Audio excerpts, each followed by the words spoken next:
Assalamualaikum warahmatullahi wabarakatuh.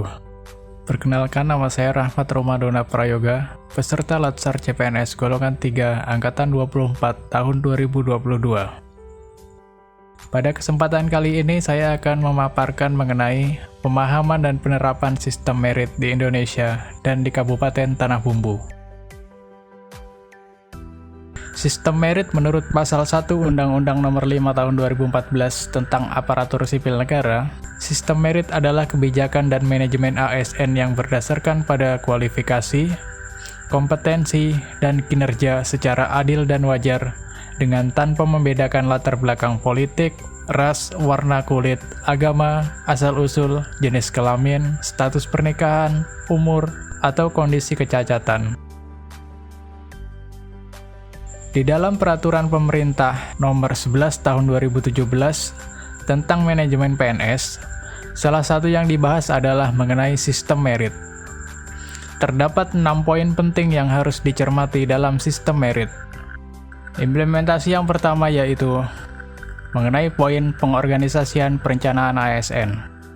Berdasarkan analisa jabatan dan analisa beban kerja Tanah Bumbu, hasilnya yaitu jumlah pegawai yang diperlukan sebanyak 8.430 orang. Sementara ini, untuk per 30 Desember 2020 telah terisi sebanyak 4.104 formasi. Dari keperluan itu, bila diproyeksikan selama 5 tahun, maka pemerintah Kabupaten Tanah Bumbu setiap tahunnya harus mengusulkan dan memperoleh sebanyak 865 formasi. Yang kedua, pemerintah Kabupaten Tanah Bumbu melalui bagian organisasi Setda menggelar workshop penyusunan analisis jabatan dan analisis beban kerja. Melalui workshop ini, diharapkan dapat menghasilkan kualitas penyusunan ANJAP dan ABK yang proporsional dan sesuai kebutuhan pemerintah daerah yang berupa rumusan jabatan, uraian jabatan, peta jabatan, serta komposisi jumlah pemegang jabatan. Implementasi yang kedua, perekrutan. Di Indonesia, pada tahun 2021 terdapat 570 instansi yang melakukan penerimaan CASN. 570 instansi itu terdiri dari 53 kementerian dan lembaga, 33 pemerintah provinsi, serta 484 pemerintah kabupaten dan kota. Jumlah formasi sebanyak 689.623 formasi, dari CPNS hingga P3K. Untuk di wilayah Kabupaten Tanah Bumbu, pada tahun 2021 telah melaksanakan seleksi penerimaan CPNS tahun formasi 2021 dengan jumlah formasi sebanyak 76 orang, dengan rincian tenaga kesehatan 23 orang, tenaga teknis 51 orang, dan tenaga teknis penyandang disabilitas 2 orang. Implementasi yang ketiga, pengembangan kapasitas. BPSDMD Provinsi Kalsel memulai kegiatan pelatihan dasar atau Latsar CPNS golongan 3 dan golongan 2 tahun 2022 secara blended learning. Implementasi yang keempat, mengenai penilaian kinerja yang berkelanjutan.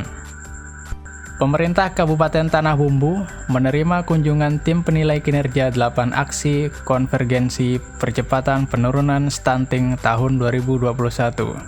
Yang kedua yaitu, pemerintah daerah Tanah Bumbu melaksanakan rapat koordinasi penyampaian penilaian mandiri pelaksanaan reformasi birokrasi periode 2022. Implementasi yang kelima, promosi dan rotasi. Di Indonesia, sebanyak 24 instansi pemerintah ditunjuk menjadi proyek percontohan atau pilot project penilaian penerapan manajemen talenta ASN.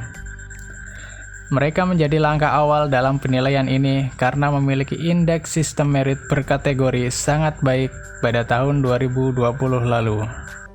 Seleksi terbuka jabatan pimpinan tinggi pratama di lingkungan pemerintah Kabupaten Tanah Bumbu tahun 2021 dibuka untuk Kepala Dinas Perikanan, Kepala Badan Pengelolaan Keuangan dan Aset Daerah, Kepala Badan Pengelola Pajak dan Retribusi Daerah, Kepala Badan Perencanaan Pembangunan Daerah, dan Sekretaris Daerah.